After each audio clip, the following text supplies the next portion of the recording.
Hey everybody, how are you? This is Mike from your Car Dealer Bond, and I just wanted to put out some content. We had taken over some surveys, and we had looked at a bunch of different studies over the last week. Really done some research, and there's three things that came up that I thought that would be very valuable to a bunch of our sales guys, our car dealers, our used car dealers out there, and this goes across America. This is not just in California, it's not just in New York, it's not just in Florida down by Tony Swedberg, it's not just in Atlanta by Gerard Farley, it's not just in Southern California by Platinum Rose. I mean, there's a real, this is going to work in every jurisdiction. This is for you. Derecha, derecha, derecha. Stop, stop, stop. Okay, okay. Up, up, up, up, up, up. Don't move.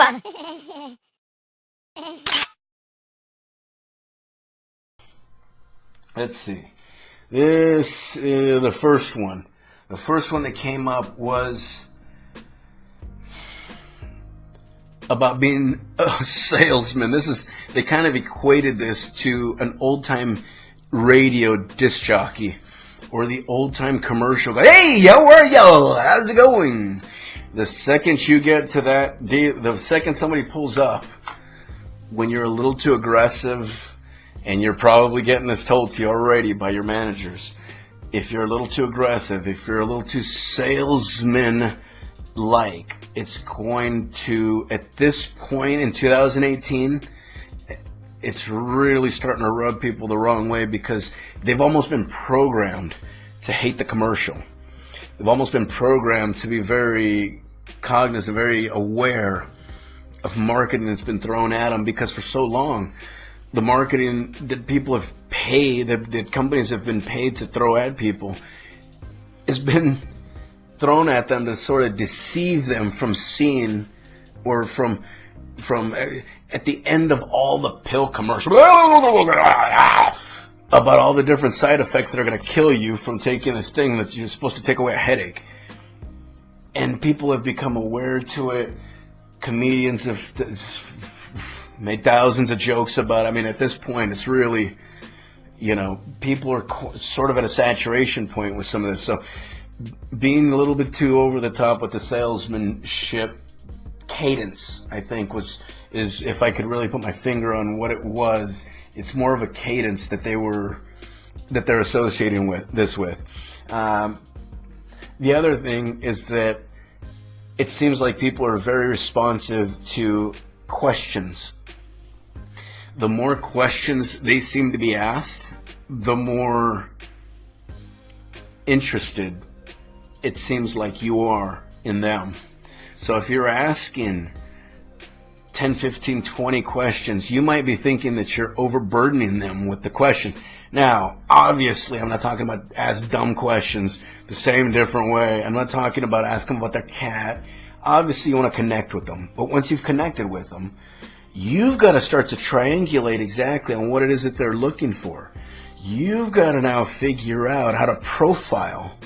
And which gets me right into that third thing is ask those questions, but you're really trying to profile not the person because every single one of these is different, right? But you're trying to profile that transaction. What exactly are they looking for in this transaction? Is it that they need a low-cost, fuel-efficient vehicle, something safe and sturdy, something dependable? Do they just need something cheap? Is the bottom line just the numbers, right? Is the bottom line just that they look good? You know who I'm talking about too. Get down to it. And sometimes they're not going to exactly tell you what it is. The first 5 different questions, it might not be crystal clear exactly what it is that's most important to them. And they might be telling you one thing. But really, at the end of the day, they might be telling you about how nice this car has to be, or they want this, or they want bling, or they want this.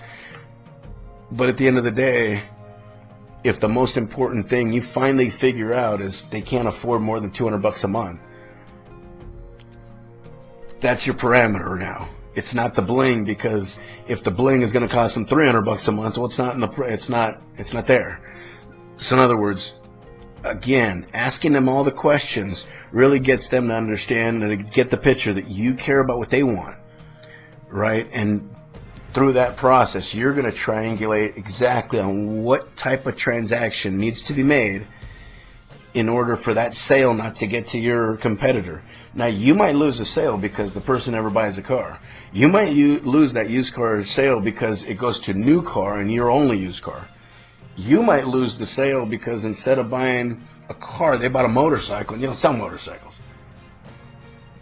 But the point is you don't want to lose them because, or you might lose them because you don't have the right car and you can't get the right car. But if you've got the right car, you need to be able to triangulate exactly on what it is that they need so that you can help kind of deliver that to them. So new sales guys, if some of you guys kind of are out there and kind of losing sight of that, because it's super easy to lose sight of their needs when you're paying attention to yours. I know that your needs are the bottom line. You need to pay bills. You need to keep everybody's, payroll to keep happening. I get all that. You need to reconditioning costs, auction fees, all that stuff. The DMV wants their money. The Board of Equalizations, obviously you got a resale permit for a reason because they want to track your taxes and every single one of, all of that I get. But from the perspective of your buyer, what exactly do they want? And each one of them, you might have to have a slightly different tactic. Guess what? The transaction might be the exact same. The transaction might be $150 or $200 vehicle. It might still be between this year and this year, no more than this mileage, right? It might still have those same parameters. But guess what?